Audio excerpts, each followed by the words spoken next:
नहीं हो सकता। अल्लाह के नबी ने अपने चचा अबू तालिब के लिए बड़ी मेहनत की कि ये किसी तरीके से कलमा पढ़ लें, यहाँ तक कि आखिरी वक्त में उनके पास पहुँच गए। अबू तालिब से कहने लगे, चचा मेरे कान ही में कह दो ला इलाहा इल्लल्लाह, सिर्फ मेरे कान में कह दो ला इलाहा इल्लल्लाह, अल्लाह ताला से मैं सिफारिश करवा लूँगा, अल्लाह रब्बुल आलमीन से मैं आपकी नजात करवा दूंगा, मैं आपको इंशाअल्लाह जन्नत में ले जाऊंगा। अबू तालिब तैयार भी हो गए, लेकिन वहीं अबू जहल बैठा हुआ था। कहने लगा कि आखिरी वक्त में अपने बाप दादा के दीन को छोड़ देंगे, क्या आखिरी वक्त में अपने बाप दादा के धर्म को आप छोड़ देंगे? अबू तालिब ने कहा, भतीजे आए मोहम्मद, मुझे अच्छा नहीं लगता है कि मैं आखिरी वक्त में अपने बाप दादा का दीन छोड़ दूं। आखिरी वक्त में मैं चाहता हूं कि मेरी रूह मेरी जान उसी धर्म पर, उसी मजहब पर निकले जिस पर मेरे बाप अब्दुल मुत्तलिब का इंतकाल हुआ। लिहाजा अबू तालिब उसी पर उनका इंतकाल होता है कि वो हालत कुफ्र में मरते हैं। फिर अल्लाह के नबी ने एक बार उनके लिए दुआ भी की। क्या है चचा, मैं जब तक जिंदा हूं आपके लिए दुआएं मग़फ़िरत करता रहूंगा, क्योंकि मेरे दीन के काम में आपने बहुत ज़्यादा मदद की है, मुझे सहारा दिया है। लेकिन अल्लाह ताला ने मना कर दिया, आए मोहम्मद सल्लल्लाहु अलैहि वसल्लम, अगर 70 मरतबा भी 70 बार भी अगर तुम अपने चचा अबू तालिब के लिए दुआएं मग़फ़िरत करोगे तो मैं तुम्हारी दुआ को कबूल नहीं करूँगा। उनका इंतकाल कुफ्र पर हुआ है, लिहाजा वो जहन्नम में जाएंगे। तो मेरे भाइयों, नबी ने मेहनत की लेकिन नहीं ईमान लाए तो ये ज़रूरी नहीं है कि हम जो चाहें वो पूरा हो। ईमान अपने अंदर ताज़ा कीजिए। अल्लाह ताला इम्तहान भी लेता है, अल्लाह ताला आजमाइश भी लेता है। कोशिश करिए कि हम अल्लाह की हर आजमाइश में पूरा उतरें। कोशिश कीजिए कि हम अल्लाह रब्बुल आलमीन की हर आजमाइश की घड़ी में हम पूरा उतरें और मौका न दें। अल्लाह रब्बुल आलमीन मुख्तलिफ किस्म से हमारा इम्तहान ले सकता है। ईमान ताज़ा करिए। ईमान क्या है? ईमान एक मुआहिदा है। पढ़िए, कुरान ने कितनी बार कहा, इल्लल्लज़ीना आमनू व अमिलुस्सालिहात, इल्लल्लज़ीना आमनू व अमिलुस्सालिहात, ईमान लाओ और अमल स्वालेह, ईमान लाओ और अमल स्वालेह, ईमान लाओ और अमल स्वालेह करो। कितनी जगह अल्लाह रब्बुल आलमीन ने फरमाया। हर मुसलमान गौर करे, क्या उसके पास ईमान है? ईमान तो है। अब गौर करे, क्या वो अमल स्वालेह भी करता है? अमल स्वालेह क्या हुआ? बोलिए मत। ईमान और अमले स्वालेह ये दोनों लाजिम और मलजूम। अब आपको एक मिसाल दूंगा मैं, ईमान क्या है और अमले स्वालेह क्या है। ईमान एक इकरार का नाम है। थोड़ी सी स्पीड में स्लो करूंगा ताकि आपको समझा सकूं। सुनिए, ईमान नाम है इकरार का। ईमान एक मुआहिदा है। मुआहिदा कैसे समझाऊं आपको? मान लीजिए मैं एक मज़दूर हूं, समझिए, समझा रहा हूं। मान लो मैं लेबर हूं, एक मज़दूर हूं और आप मालिक हैं। मौलाना सलीमुद्दीन साहब बैठे, ये मालिक हैं। सलीमुद्दीन साहब ने हमसे कहा कि जर्जी साहब, ये मेरा मकान बनाना है, दीवार खड़ी करना है, ये करना है, वो करना है। आप लेबर हैं, आप मज़दूर हैं, मिस्त्री हैं, बताइए आप क्या पैसा लेंगे? मैंने कहा 1000 रुपये पर डे। सुबह 9 बजे आऊँगा, शाम को 5 बजे तक आपका काम करूँगा, दीवार खड़ी करूँगा और 10 दिन में हम आपका ये काम पूरा कर देंगे। मौलाना सलीमुद्दीन साहब ने कहा ठीक है, डन। 1000 रुपये हम पर डे के हिसाब से 10 दिन में 10,000 रुपये हम आपको देंगे, आप कल से आ जाइए। हमारा मुआहिदा हो गया, हमारा मुआहिदा हो गया, इकरार हो गया, हमने भी इकरार कर लिया। ये है मुआहिदा, अहदो पैमान। तुम 10 दिन काम करो, हम तुम्हें 10 दिन के बाद 10 दिन की मजदूरी दे देंगे। मैंने इकरार कर लिया, इन्होंने तय कर लिया। हम कल नहीं पहुँचे, परसों नहीं पहुँचे, तीसरे दिन नहीं गए, 10 दिन तक नहीं गए और 11वें दिन सलीमुद्दीन साहब के पास पहुंच गए और कहा, साहब आज 11वां दिन है, 10 दिन की मजदूरी हमें दे दीजिए। हंस रहे ना? समझ में आ गया ना कि मजदूरी मांगने वाला मौलवी जर्जीस पागल है। क्यों हंस रहे हैं आप? इसलिए हंस रहे हैं कि आपने तो काम किया ही नहीं तो मजदूरी क्यों। जर्जीस साहब को तो रांची में पागल खाने में भर्ती करो, ये तो पागल हो गया है। अब जर्जीस साहब कह रहे नहीं दोगे तो हम मुकदमा दायर कर देंगे, क्योंकि आपने वादा किया था कि हम 11वें दिन पैसा मजदूरी देंगे। सलीमुद्दीन साहब कह रहे मैंने वादा किया था, लेकिन आपने भी तो इकरार किया था कि मैं 10 दिन काम करूंगा, आपने काम कहां किया। जर्जीस साहब कह रहे हैं अरे मैंने काम किया हो या ना किया हो, लेकिन इकरार तो किया था कि करूंगा, नहीं किया तो क्या हुआ। मैं मना कहां कर रहा हूं, मैंने कहां कहा कि मैंने किया, लेकिन इकरार ये तो नहीं कहा था कि नहीं करूंगा, ये तो कहा था कि करूंगा। जब इकरार था मेरा तो मुझे मजदूरी दीजिए, सिर्फ इकरार की वजह से मजदूरी दीजिए। तो आपको कोई मजदूरी दे देगा। जब कोई एक आदमी ईमान ले आता है यानी मोमिन बन जाता है तो एक मुआहिदा कर लेता है।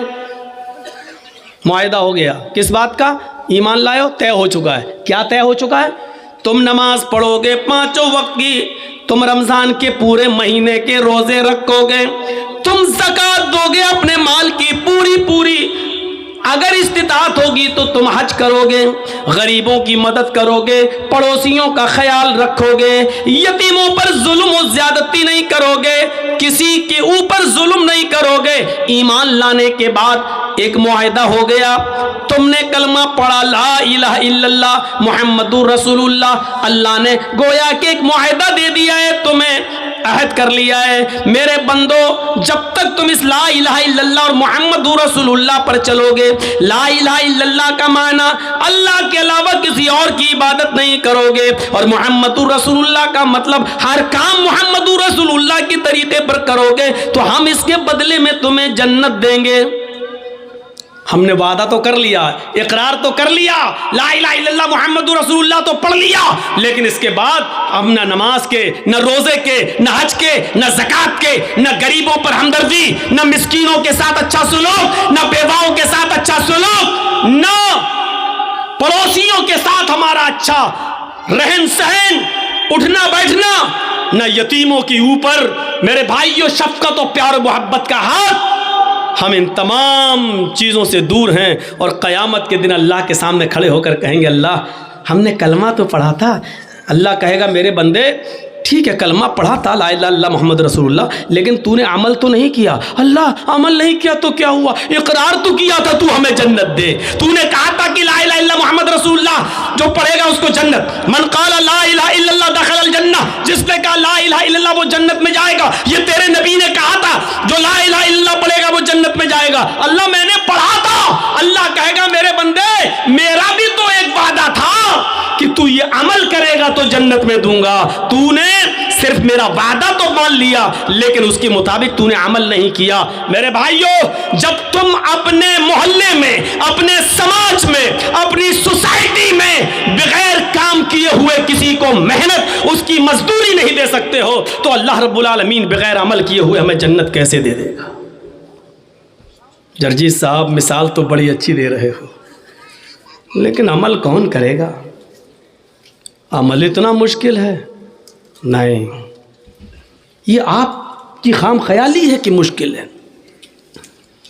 मुश्किल है, अगर इंसान करने पे आ जाए तो सब कुछ कर सकता है। साहब सुबह फजर की नमाज में ठंड में कैसे उठेंगे, साहबा कैसे उठते थे छोड़िए, आपके मोहल्ले में, आपके गांव में आप कहते हो कैसे उठेंगे, इस गांव में ऐसे 80 साल के बूढ़े भी हैं जो उठ रहे हैं, वो कैसे उठ रहे हैं। एक बादशाह बड़ा नमाजी था, बड़ा रोजदार था, बाअमल था, तहज्जुद गुजार था, लेकिन बादशाही भी बड़ी अच्छी चलाता था, हुकूमत भी बड़ी अच्छी करता था, किसी पर जुल्म नहीं होने देता था। तो एक मर्तबा एक फ़कीर उसके पास से गुजरा और कहने लगा कि आपके दरबार में शेर और बकरी एक जगह कैसे जमा हो जाती है, मेरी समझ में नहीं आ जाता। बादशाह ने कहा मैं तुम्हारी बात को समझा नहीं। उस फ़कीर ने कहा बादशाह होकर तुम अल्लाह की इबादत भी कर लेते हो, तुम नमाज भी पढ़ लेते हो, रोज़ा भी रख लेते हो, हज भी कर लेते हो, ज़कात भी दे लेते हो, गरीबों की फरियाद भी सुन लेते हो, मजलूमों पर जुल्म भी नहीं होने देते हो, और दुनिया भी चला लेते हो, ये दोनों चीज़ें तुम एक साथ कैसे कर लेते हो? बादशाह ने कहा देखना चाहते हो कि हाँ। कहा 2 जल्लाद को बुलाओ। 2 जल्लाद आ गए। कहा तलवार निकालो। जल्लादों ने तलवार निकाली। बादशाह ने अपने एक नौकर से कहा 1 प्याला पानी ले आओ। पानी ले आए। उस फ़कीर से कहा पानी पकड़। उस फ़कीर ने पानी का प्याला पकड़ा और सुनो, उस फ़कीर ने पानी का प्याला पकड़ा। कहा जाओ पूरा शहर इसको घुमा दो। और उस फ़कीर से कहा जाओ मेरे पूरे शहर में मेरी आवाम को देख लो कि कैसे वो अमल कर रही है, क्या कर रही है, क्या नहीं कर रही है, नमाज कितना पढ़ रही है, रोज़ा कितना रख रही है, जुल्म कितना कर रही है। पानी का प्याला अपने हाथ में लो, जाओ और देखो। और उन दोनों जल्लादों से कहा अगर इस पानी के प्याले में से एक बूंद भी छटक कर ज़मीन पर गिर जाए तो इस फ़कीर की गर्दन काट देना और मेरे पास ले आना। फ़कीर कहता कम बख़त, मैंने तो पूछा था कि कैसे, इसने तो मुझे मुसीबत में डाल दिया। लेकिन बादशाह का हुक्म, जल्लाद ने कहा चल। अब वो पानी का प्याला लेके चल रहा है, धीरे धीरे चल रहा है कि पानी की कहीं बूंद गिर न जाए। एक कतरा भी गिरा तो जल्लाद मेरी गर्दन उतार लेंगे। पूरा शहर का चक्कर लगाने के बाद बादशाह के पास आया। बादशाह ने पानी का प्याला पकड़ा, रख दिया और कहा आए फ़कीर बता तुझे मेरा शहर कैसा लगा। फ़कीर ने कहा कौन सा शहर, बता मेरी बिल्डिंगों का क्या हाल था, मेरी आवाम कैसी लगी। कहा बादशाह सलामत, आपने मुझे इस लायक ही कहाँ छोड़ा था कि मैं आपकी आवाम देख सकूं, आपकी बिल्डिंग देख सकूं, आपके इमारतें देख सकूं, आपकी रियाया का मुआयना कर सकूं। आपने कह दिया था कि अगर एक बूंद भी गिरी तो तेरी गर्दन काट देंगे। मेरी नजर तो प्याले पर थी, शहर में क्या हो रहा है मुझे कुछ भी नहीं मालूम। बादशाह ने कहा यही जहन्नम का डर, यही अल्लाह के अज़ाब का डर मुझे हर वक्त लगा रहता है, इसलिए मैं बंदों के हुकूक भी पूरा करता रहता हूँ और अल्लाह रब्बुल आलमीन की इबादत भी पूरी करता रहता हूँ। अल्लाह की इबादत में भी कमी नहीं होने देता हूँ और मैं अपनी रियाया के साथ भी कभी जुल्म नहीं होने देता हूँ, क्योंकि मुझे जहन्नम का नक्शा, जहन्नम का खौफ, अज़ाब कब्र का डर मुझे हर वक्त लगा रहता है। मेरे प्यारे साथियों, एक नौजवान जब ये तसव्वुर कर ले कि हम शराब की बोतल पी रहे हैं इसका अजाब कितना है, हम जो जुआ खेल रहे हैं इसका अजाब कितना है, कलिया चक्की सड़कों पर बिकने वाली लॉटरी उसकी पर्चियां हम खरीद रहे हैं इसका अजाब कितना है, अगर ये तसव्वुर वो अपने दिमाग में कर ले कि इसका हिसाब हमें अल्लाह के यहाँ देना होगा, तो मेरे भाइयों फिर उसका दिमाग कभी इन चीज़ों के अंदर नहीं लगेगा। आज हम इसलिए दूर हैं इन तमाम चीज़ों से क्योंकि जहन्नम का खौफ और अज़ाब कब्र का डर नहीं है हमें और हमारे और आपके अंदर। इसलिए तसव्वुर कीजिए कि बादशाह ने क्या कहा था, पानी देख रहा गिर न जाए। अब वो कह रहा बताओ कैसा लगा शहर, का तेरा बुरा हो, तूने शहर देखने के लायक ही कहाँ छोड़ा हमको। जो आदमी जहन्नम के अज़ाब से डर जाए और अल्लाह के अज़ाब के बारे में तसव्वुर कर ले, फिर वो आदमी दुनिया में क्या रह जाता है, उसको अच्छी लगेगी। ये दुनिया बहुत बूढ़ी हो चुकी है मेरे भाइयों, सुन लो, ये बहुत दिनों से, अल्लाह के रसूल को तो गए हुए 1400 साल हुआ है, नबी से पहले ईसा और नबी के दरमियान 500 साल का फासला, फिर ईसा से पहले कोई नबी, फिर उनके दरमियान फासला, और ऐसे लेते हुए चले जाओ हजरत आदम अलैहिस्सलाम तक। वहाँ के बाद से इस दुनिया को सोचो और सोच कर गौर करो कि ये दुनिया कितनी उम्र रसीदा हो चुकी है। लेकिन जब एक औरत बूढ़ी हो जाए तो रिश्ता नहीं आता है उसके पास, एक औरत बूढ़ी हो जाए तो उसको कोई देखने के लिए तैयार नहीं होता है मेरे भाइयों, क्योंकि वो बूढ़ी हो चुकी है। अब वो ना बच्चे पैदा करने के लायक रह गई है, ना शादी के लायक रह गई है। ये दुनिया जो इतनी बूढ़ी हो चुकी है, आए नौजवानों, ये दुनिया फिर हमें अच्छी कैसे लगती है, ये दुनिया फिर हमें गवारा कैसे हो जाती है। इस दुनिया को बूढ़ा समझकर हम इसको रिजेक्ट क्यों नहीं कर रहे हैं, ये दुनिया पुरानी हो चुकी है, फिर हम इस दुनिया के पीछे क्यों पड़े हुए हैं। अल्लाह के नबी ने फरमाया इरतहलत दुनिया मुदबिरतन वरतहलतिल आखिरतु मुकबिलतन। लोगों, ये दुनिया पीठ दिखाती जा रही है, ये तुमसे मुंह फेरती जा रही है, वल आखिरतु मुकबिलतन, और आखिरत तुम्हारे पास आती जा रही है, आखिरत तुम्हारे पास आती जा रही है। यानी आप 40 साल के थे, आज 45 साल के हो गए, दुनिया ने तुम्हें उतनी साल के लिए पीठ दिखा दी है, यानी दुनिया ने तुम्हें छोड़ दिया है। 45 साल तुम दुनिया से दूर हो गए हो। वल आखिरत मुक़बिलतन, और आखिरत करीब आ रही है, यानी तुम आखिरत के इतने करीब हो गए हो।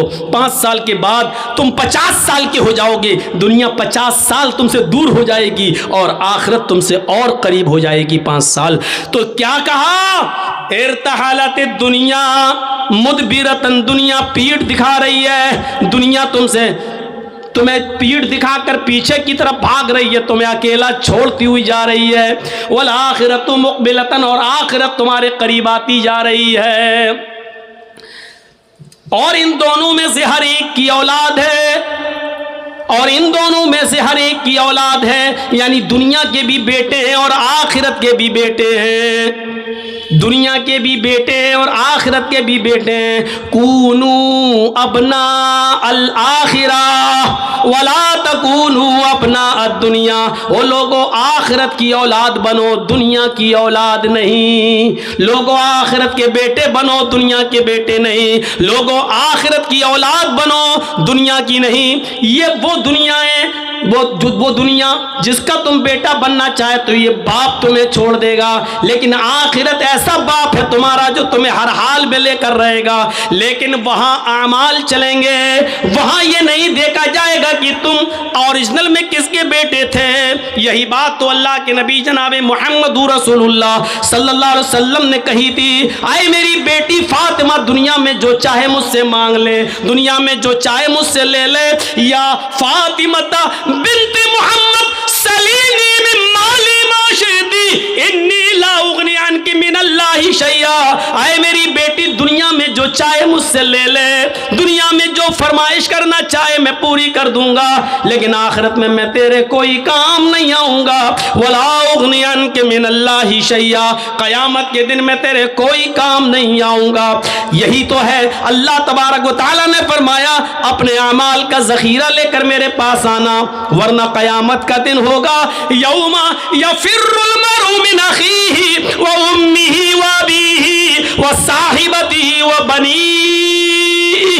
कयामत का दिन होगा यौमा यफिर्रुल मरउ मिन अखीही, इंसान अपने भाई को देखकर भागेगा, व उम्मिही व अबीही, अपनी माँ को देखकर भागेगा, व अबीही, और अपने बाप को देखकर भागेगा, व साहिबतिही व बनी, अपनी बीवी को देखकर भागेगा, अपनी औलाद को देखकर भागेगा। एक एक नक्शा देखो। दुनिया में अगर आपके भाई को कोई भाई मार दे तो आप अपने भाई की मौत का बदला लेने के लिए अपनी जान को दांव पे लगा देते हो कि कमीने तूने मेरे भाई का मर्डर कैसे किया। कयामत का दिन होगा, वहां भाई भाई के लिए कुछ नहीं सोचेगा, सोचेगा ये मेरा भाई कहीं मेरे सामने ना आ जाए और कहीं मुझसे एक दो नेकी न मांग बैठे। यौमा यफिर्रुल मरउ मिन अखीही, कहीं मुझसे मेरा ये भाई एक नेकी का सवाल न कर बैठे, इसलिए भाई से भाई भागेगा। यौमा यफिर्रुल मरउ मिन अखीही व उम्मिही, वो माँ जिसकी तकलीफ आप बर्दाश्त नहीं करते हो, थोड़ी सी खांसती है तो आपको नींद नहीं आती है और आप सरकारी हॉस्पिटल में या प्राइवेट हॉस्पिटल में अपनी माँ का इलाज कराने के लिए फौरन दौड़ पड़ते हो। मेरे भाइयों, कयामत के दिन आप अपनी माँ को देखकर भागेंगे कि मुझसे मेरी माँ एक नेकी न मांग बैठे। वो अभी, और अपने बाप को देखकर भागोगे कि मुझसे ये मेरा बाप कहीं एक नेकी न मांग बैठे, एक नेकी कहीं मुझसे न मांग बैठे। वह साहिबती वो बनी, और आपकी वो बीवी कि एक रात भी जिसको आप अपने से जुदा करना गवारा नहीं समझते, और वो बीवी जिसकी तरफ आप इतने इन्हिमाक और इतने मशगूल रहते हैं कि आपकी बीवी को कोई दूसरा देके तो आप बर्दाश्त नहीं करते हैं। मेरे भाइयों, तसव्वुर करो कि ये बीवी हमारे सामने होगी कयामत के दिन, लेकिन देखने की जुर्रत ना होगी, बल्कि आदमी अपनी बीवी को देखकर भागेगा कहीं मुझसे मेरी बीवी एक नेकी न मांग बैठे। वह बनी, वो औलाद कि रात में हल्का सा बुखार आ जाए, आपकी नींद उड़ जाती है, रात में डॉक्टरों के घरों के दरवाजों को नॉक करते हो, दस्तक देते हो। मेरे भाइयों, आप बच्चे की हल्का सा फीवर, उसका हल्का सा बुखार, हल्का सा टेम्परेचर आपकी रातों की नींद उड़ा देता है। कयामत के दिन अपनी औलाद को देखकर भागोगे। ये मंजर को आप अपने सामने रखिए। उस बादशाह ने फकीर से यही तो कहा था कि जब तुम हमारे दो जल्लादों की तलवार की वजह से जब तुम हमारे शहर का मुआयना नहीं कर सके कि क्या है, इसी तरह मुझे मालूम ही नहीं कि दुनिया में क्या है। अल्लाह के अज़ाब का तसव्वुर हमारे दिमाग में हर वक्त रहता है। अल्लाह के दिमाग अज़ाब का तसव्वुर रहना चाहिए हर वक्त। आज मौलवी जर्जीस को भीगी हुई कुर्सी पर बैठना गवारा नहीं रहा, अपने हाथ से आज कुर्सी साफ करना पड़ रही है। ये चीज हमें क्या बता रही है कि इंसान को हर चीज के साथ समझौता करना चाहिए, हर चीज को अपने अंदर एडजस्ट करना चाहिए। मैंने अपने सभापति साहब जो है मौलाना मज़ाहिर साहब, उनके कान में ही कह दिया था कि आज मैं खड़े ही होकर बोलूंगा। मेरे भाइयों, हमें और आपको तसव्वुर करना चाहिए कि एक छोटी सी थोड़ी सी कुर्सी का भीगा पंजर जी साहब को गवारा नहीं है। अंदाजा लगाइए कि फिर जहन्नम की जांसोस तपिश कैसी होगी, अल्लाह का अज़ाब कैसा होगा, ये कौन सोचेगा। युहशरुन्नासु यौमल क़यामति हुफ़ातन उरातन गुरला। हजरत आयशा फरमाती हैं क़यामत का दिन होगा कि लोग हुफ़ातन नंगे पैर होंगे, उरातन बिल्कुल नंगे जिस्म होंगे, उनके जिस्म पर कोई कपड़ा नहीं होगा। गुरला जैसे माँ के पेट से बच्चा पैदा होता है उसका खतना नहीं होता है, सब की सब कब्र से जब उठेंगे तो बगैर खतने के उठेंगे। मैदान महशर में जब सब जमा होंगे तो किसी का खतना नहीं हुआ होगा, सब गैर मख्तून होंगे, बगैर खतने के होंगे और सबको अपने अपने किए करे का हिसाब किताब देना होगा। हजरत आयशा कहती हैं अर्रिजालु वन्निसाउ जमिया, आय अल्लाह के नबी क्या मर्द भी होंगे और औरतें भी होंगी।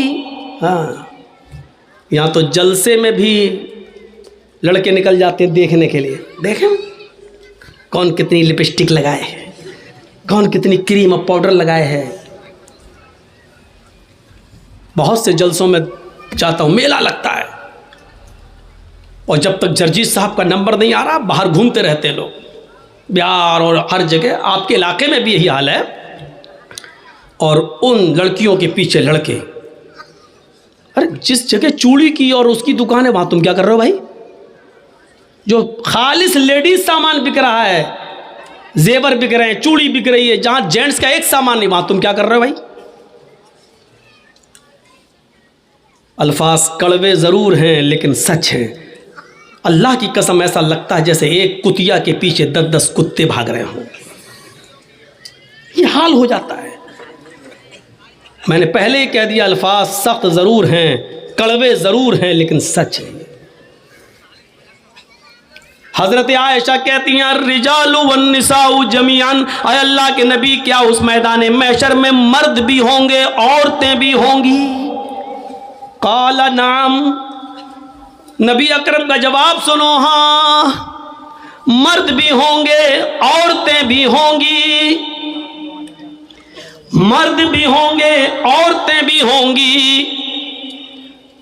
इमाम कायनात ने जब ये कहा तो हजरत आयशा रोने लगी और रोते हुए कहने लगी यंजुरु बाज़ुहुम इला बाज़, आय अल्लाह के नबी क्या मर्द औरतों को और औरतें मर्दों को देख रही होंगी मैदान महशर में? क्या मर्द औरतों को और औरतें मर्दों को देख रही होंगी? अल्लाह के नबी इसका जवाब क्या देते हैं? हाँ आयशा, न मर्दों का पर्दा औरतों से होगा न औरतों का पर्दा मर्दों से। मर्द भी बरहना औरतें भी बरहना, मर्द भी नंगे औरतें भी नंगी होंगी, मर्द औरतों को और औरतें मर्दों को देख रही होंगी। हजरत आयशा ने कहा आय अल्लाह के नबी तब तो औरतें मारे शर्म के, तब तो लेडीज मारे शर्म के मर जाएंगी जब मर्द उनकी तरफ नजरें उठा के देखेंगे। यहाँ अगर कोई लड़की पर लड़का नज़र ना डाले ना देखे तो वो कहती मेरे मेकअप में कमी तो नहीं है, मेरा ड्रेस तो सही है कि नहीं, फिर लड़का देख क्यों नहीं रहा है।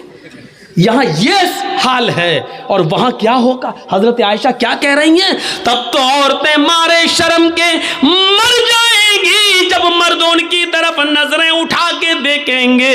अल्लाह के नबी फरमाते हैं आयशा इतनी परवाह किसको होगी कि कोई मर्द किसी औरत पर शहवत की नजर डाल सके, गंदी नजर डाल सके, गलत नजर से देख सके। मामला इतना सख्त होगा कि हर इंसान को सूरज की गर्मी और उस गर्मी से निकलने वाले पसीने से बचने की फिक्र होगी। मैदान महशर में वो सूरज जो सवा नेज़े के फासले पर, 1 मील के फासले पर होगा और उसकी गर्मी से जिस्मों से पसीना टपक रहा होगा और लोग अपने पसीनों में टखनों के बराबर, पिंडली के बराबर, घुटने के बराबर, रान के बराबर, कमर के बराबर और गले तक डूब रहे होंगे।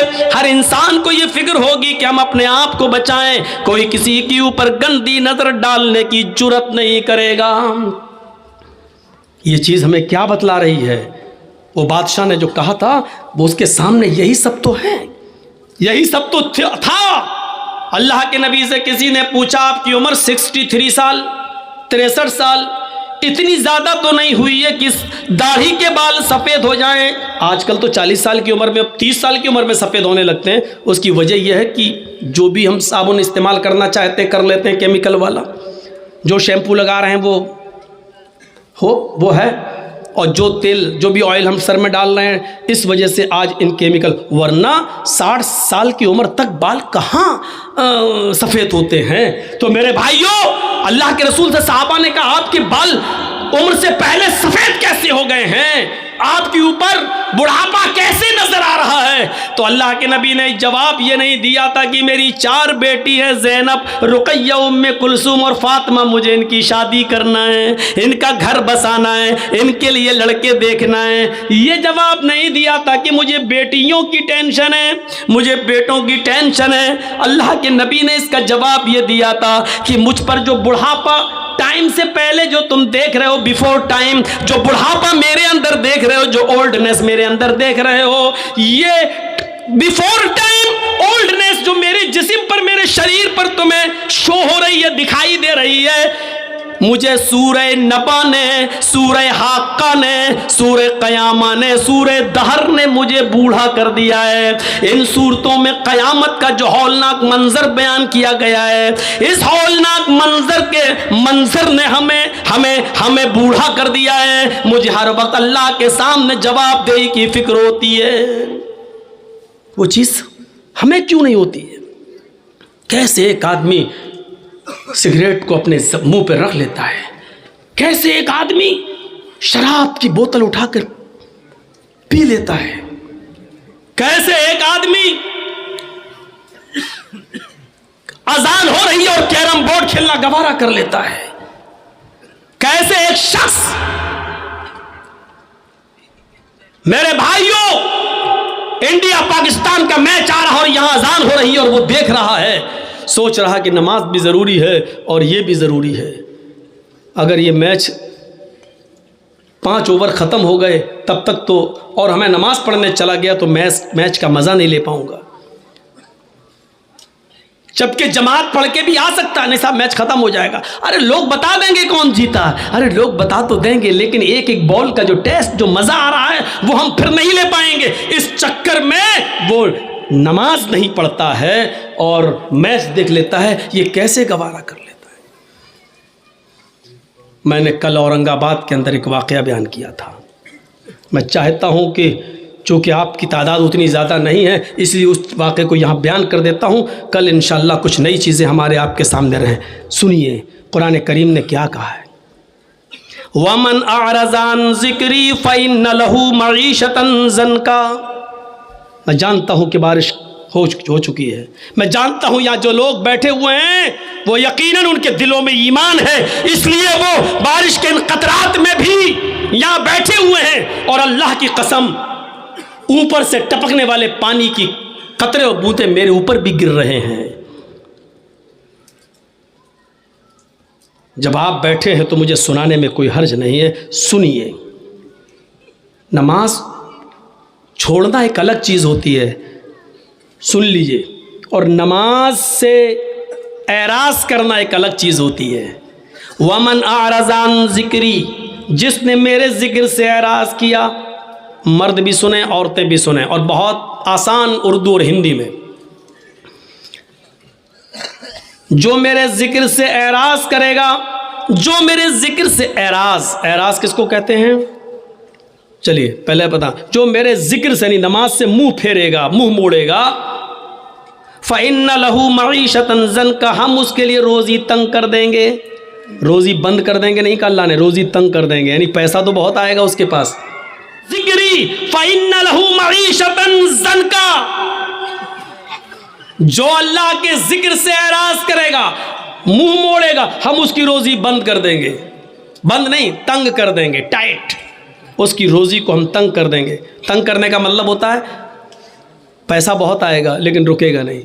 50,000 रुपये एक दिन में हमारी आमदनी हो गई, लेकिन शाम तक कभी बीवी बीमार, कभी बच्चा बीमार, कभी बाप बीमार, सब ख़त्म। 5,000 कर्ज और ले लिया। ये होता है कि नहीं होता ऐसा बहुत से?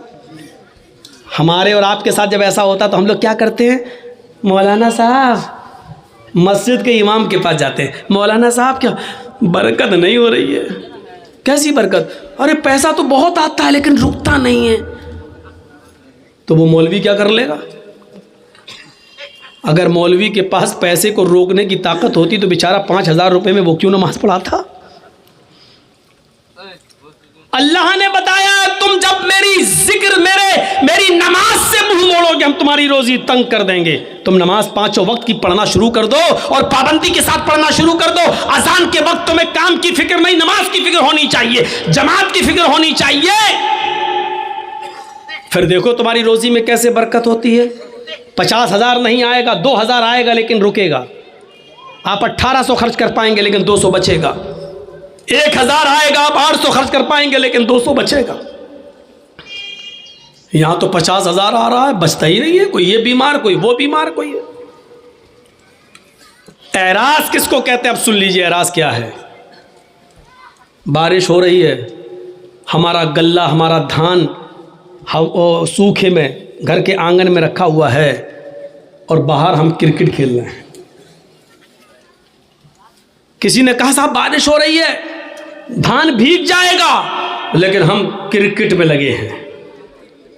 इसको कहा जाता है धान से एराज करना, यानी इसको अपनी रोजी रोटी की फिक्र नहीं है, क्रिकेट की फिक्र है। एक और मिसाल दे दूं,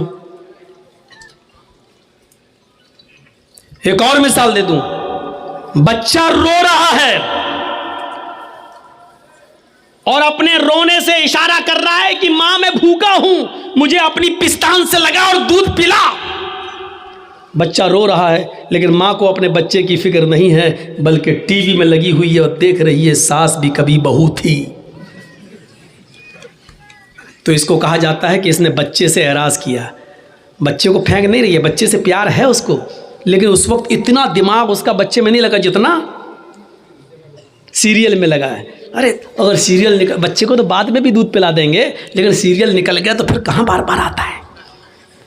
यही हाल है नमाज का। अजान हो रही है, नहीं मैच देख लूँ पहले, क्योंकि नमाज तो बाद में भी कज़ा कर लेंगे, लेकिन मैच निकल गया तो कहाँ रोज रोज आता है। ये चीज़, इसको कहते हैं नमाज से एराज। हमारा मकान जल रहा है और हम क्रिकेट खेल रहे हैं। कहाँ मकान जल रहा है, हमें फिक्र होनी चाहिए मकान को बचाने की। जो जल गया जल जाने दो, जितना बच गया कम से कम उसको पानी वानी डाल के उसको बुझाएं, लेकिन हमें उसकी फिक्र नहीं हो रही। हम क्रिकेट खेल रहे हैं, कैरम बोर्ड खेल रहे हैं। इस आदमी को कहा जाता है कि इसने एराज किया है अपने मकान से। अब आप समझ गए ना एराज किसको कहते हैं? जिस वक्त हमें जिस चीज़ की ज़रूरत है उससे दूर हो जाना और दूसरी चीज़ में लगे रहना जो गैर ज़रूरी है। अजान की आवाज़ आती है हय्या अलस सलाह, और हम उस वक्त मैच देख रहे हैं।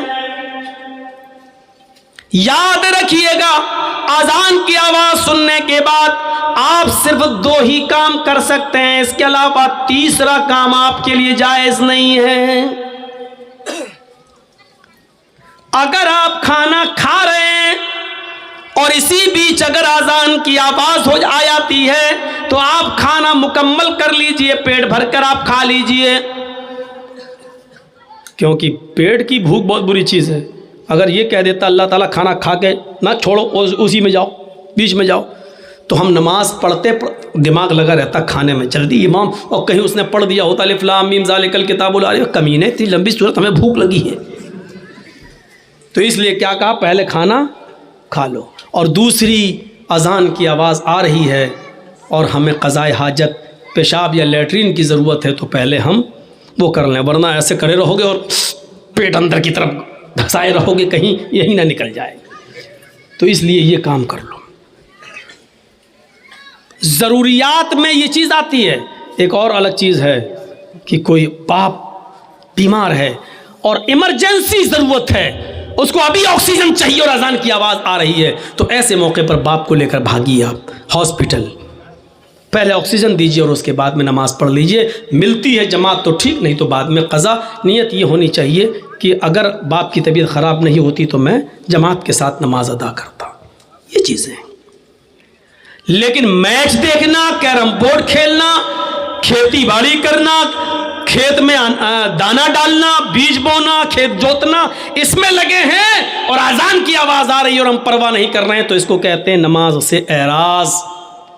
वमन आरज़ान ज़िक्री फ़इन्न लहू मईशतन ज़नका, जो नमाज से एराज़ करेगा, जो हमारे ज़िक्र से एराज़ करेगा, हम उसकी रोज़ी को तंग कर देंगे। अब कल वाला वाक़या वो हमारे यूपी का वाक़या है, लौनी गाज़ियाबाद से जो दिल्ली को एक सड़क जाती है बाई रोड, बीच में एक जगह पड़ती है लौनी, बहुत अमीर मुसलमान रहते हैं वहाँ पर, दौलतमंद लोग रहते हैं। सन 1995 के अंदर, 1995 के अंदर उस लौनी में 2 सगे भाइयों की शादी होना थी, 2 सगे भाइयों की शादी होना थी।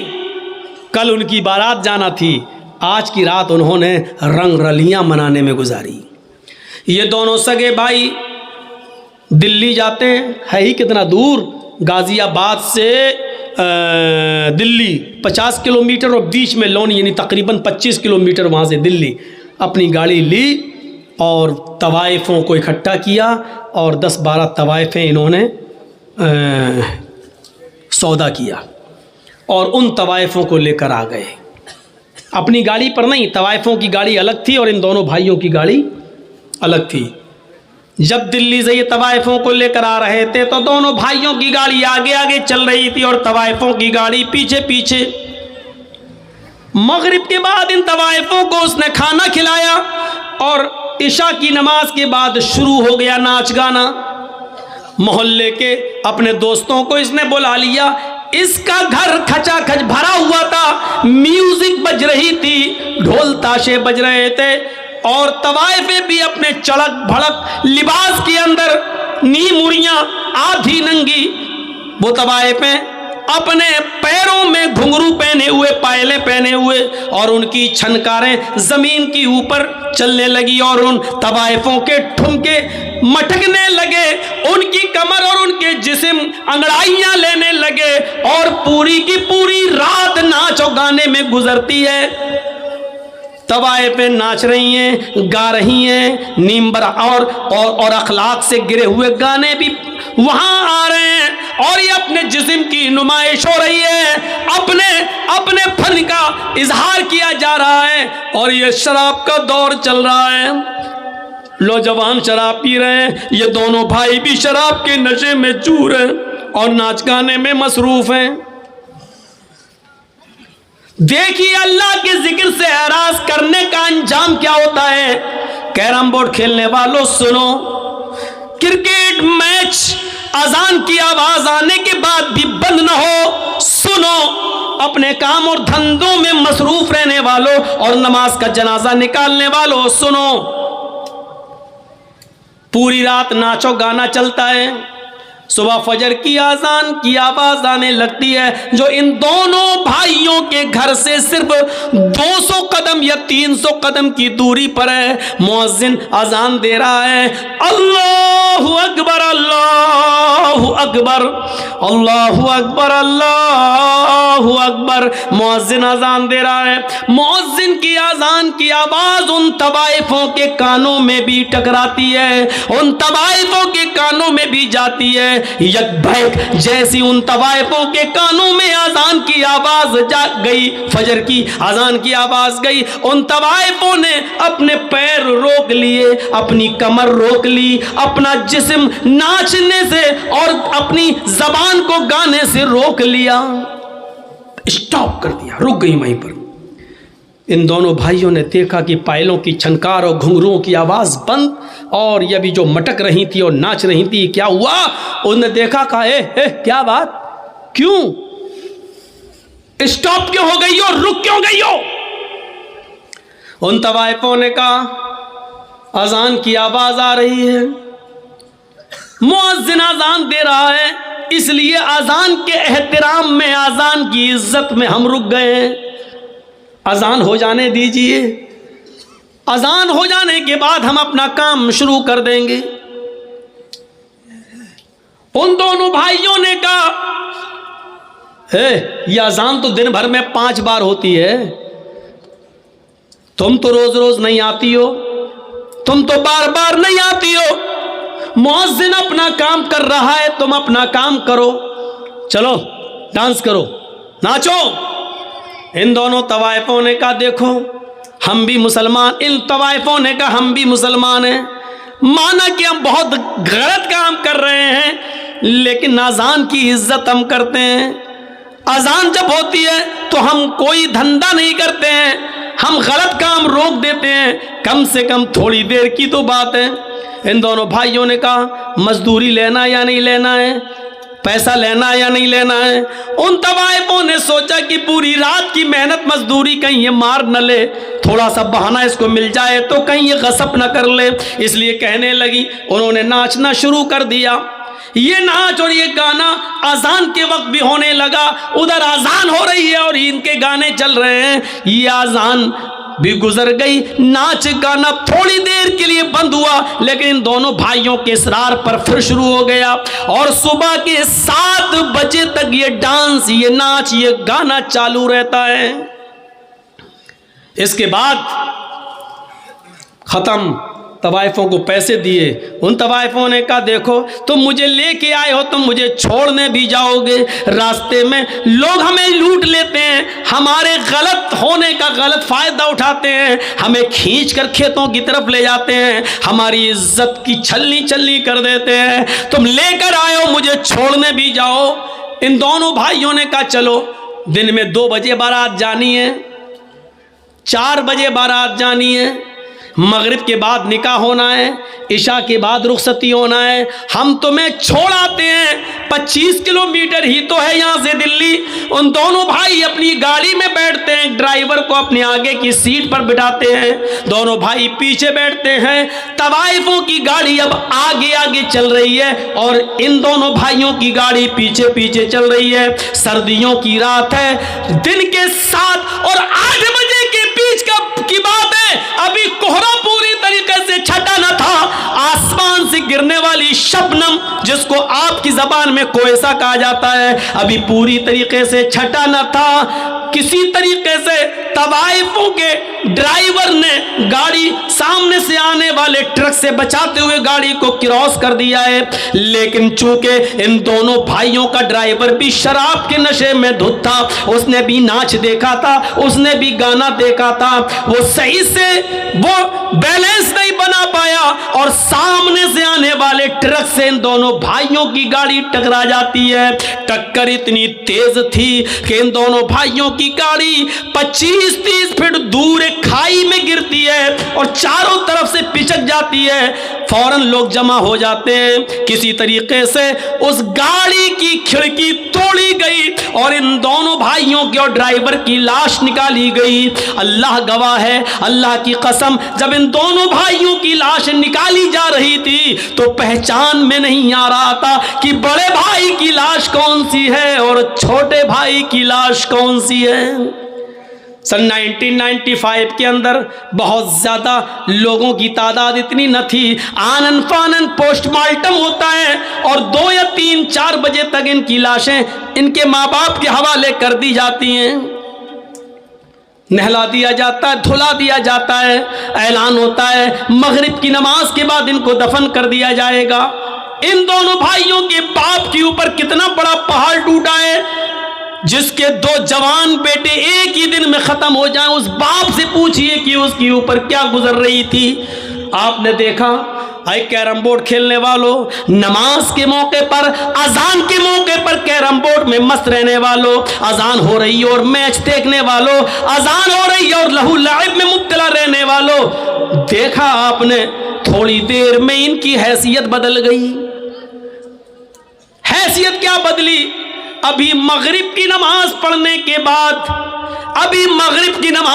के बाद ससुराल से मिलने वाले कपड़े इनको पहनना थे और बारात में जाना था, बारात लेकर जाना था। लेकिन अब मगरिब की नमाज के बाद ससुराल से मिले हुए कपड़े नहीं बल्कि बाप की तरफ से दिया हुआ कफन पहना जा रहा है। थोड़ी देर में हैसियत बदल जाती है इंसान की।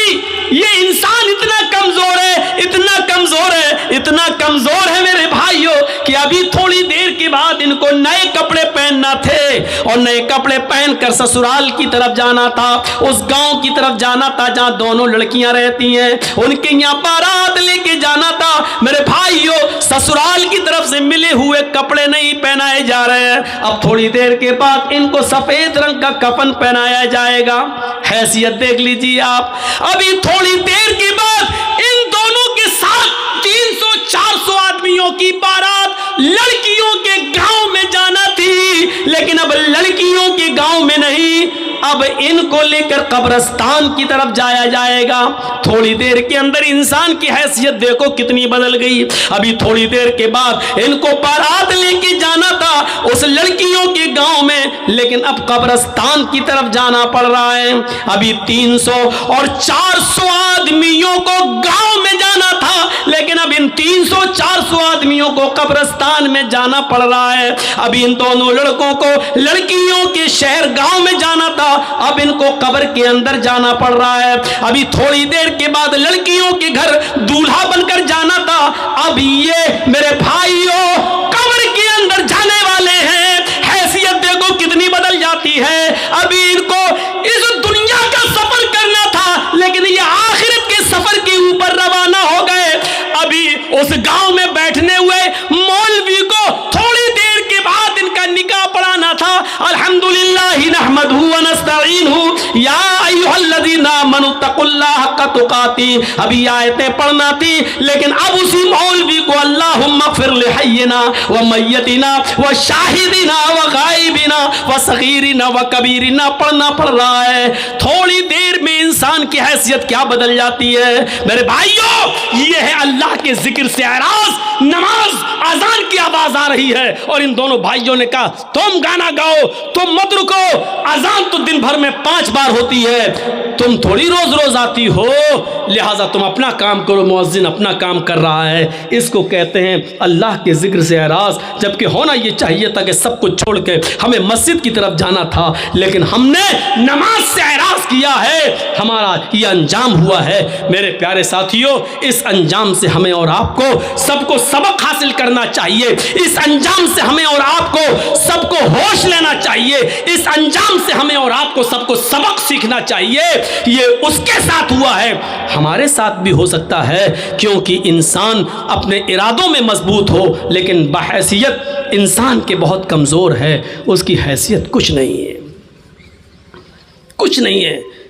APJ अब्दुल कलाम अपने आप को नहीं बचा सके, अटल बिहारी अपने आप को नहीं बचा सके, इंदिरा गांधी को उसके बॉडीगार्ड ने गोली की घाट उतार दिया। इंसान कितनी फिक्रें करता है, ये करेंगे, वो करेंगे, वो करेंगे, ये करेंगे, लेकिन पता चलता है कि सुबह उठा है, कल तो सही था, अरे मेरे साथ होटल में चाय पिया था। सबसे पहले हमारा लोग आज अपने नाम के लिए मरते हैं। मुझे जर्जीस कहते हैं, मालूम है ये क्या है? मैं अगर किसी से कहूँ मेरा नाम जानते हो क्या है मेरा नाम, मुझे जर्जीस कहते हैं, मरने के बाद सबसे पहले ये नाम ही बदल जाता है। अब कोई ये नहीं कहता कि जर्जीस मर गया, कहते हैं जनाजा रखा हुआ है, मैयत रखी हुई। जिस नाम को कमाने के लिए तुम गलत और सही कुछ नहीं देखते हो, सबसे पहले वो नाम हमसे छीना जाता है।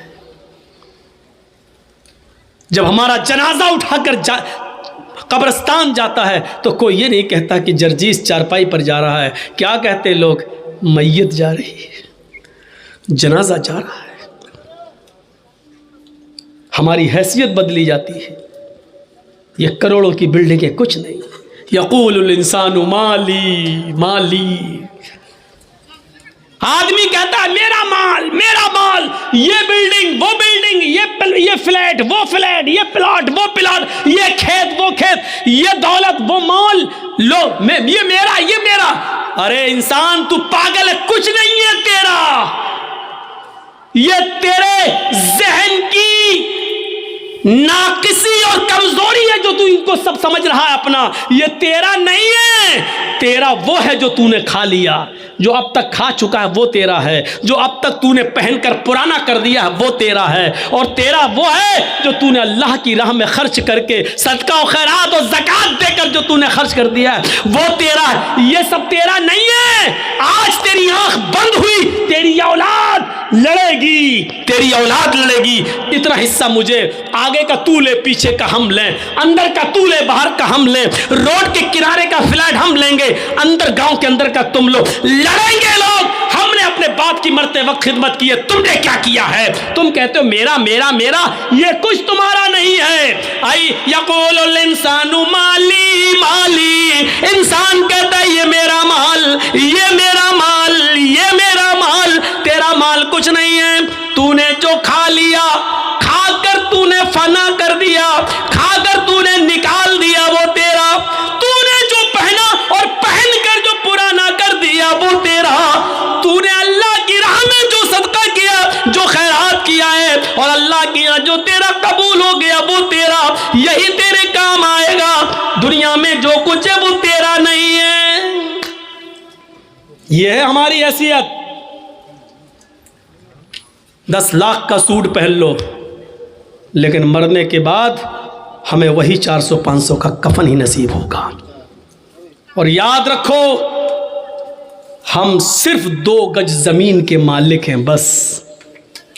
और मैं आपको पक्का यकीन दिलाता हूँ, पक्का यकीन दिलाता हूँ, उस 2 गज ज़मीन के मालिक आप ऐसे हैं कि आपके मरने के बाद भी वो 2 गज ज़मीन आपसे कोई नहीं छीन सकता है। बस जो मरने के बाद 2 गज ज़मीन जो आपकी है, जिसमें आपको जाना है, वही आपकी है और कुछ नहीं है। उस कब्र के अंधेरे को याद करो, उस कब्र के कीड़े और मकोड़ों को याद करो, उस कब्र की दहशत को याद करो, उस कब्र की हौलनाकी को याद करो। हज़रत उस्मान गनी के सामने जब जहन्नम के अज़ाब का ज़िक्र होता था तो नहीं रोते थे, लेकिन जब कब्र के अज़ाब का ज़िक्र होता तो इतना रोते कि रोते रोते दाढ़ी भीग जाती और आंसुओं से ज़मीन तर हो जाती। पूछा, जहन्नम के अज़ाब का खौफ आपको इतना नहीं है, नहीं रोते हो, और कब्र के अज़ाब का ज़िक्र सुनते हो तो रोते हो? क्या कहा? हाँ, इन्नल कब्र अव्वलु मंजिल मिन मनाजिल आखिरा, आखिरत की सीढ़ियों में से कब्र पहली सीढ़ी है। जो इस सीढ़ी से कामयाब हो गया वो सारी सीढ़ियों पर कामयाब हो जाएगा। जो इस पहली सीढ़ी पर फिसल गया फिर वो ऊपर तक नहीं चढ़ पाएगा। इसलिए मुझे इस पहली सीढ़ी की फ़िक्र होती है। हमें और आपको उस पहली सीढ़ी की फ़िक्र करनी चाहिए। आज कम ही सही लेकिन जो बोला गया अमल के लिए काफ़ी है। अपनी आक़िबत को संभालो, अपनी आखिरत को संभालो और फ़िक्र करो और कल मुस्तैद होकर तैयार होकर आओ, क्योंकि इंशाअल्लाह आज की कसर कल अगर ज़िंदगी रही तो हम पूरी करेंगे। अल्लाह रब्बुल आलमीन से दुआ है कि बारे अल्लाह हमारी ख़ताओं को माफ़ फरमा दे, हमारे गुनाहों को बख्श दे, हम जमीअ मुसलमानों पर रहम फरमा और अल्लाह हमें क़यामत के खौफ से बचा ले। अल्लाह हमें क़यामत के दिन के आने से पहले तैयारी की तौफ़ीक़ अता फरमा। जब तक तू हमें ज़िंदा रख, इस्लाम पे ज़िंदा रखना, और जब हमारा ख़ात्मा हो तो ईमान पर हमारा ख़ात्मा फरमाना। वमा अलैना इल्लल बलागुल मुबीन व आखिरु दअवाना अनिल हम्दुलिल्लाहि रब्बिल आलमीन। अस्सलामु अलैकुम व रहमतुल्लाहि व बरकातुहू।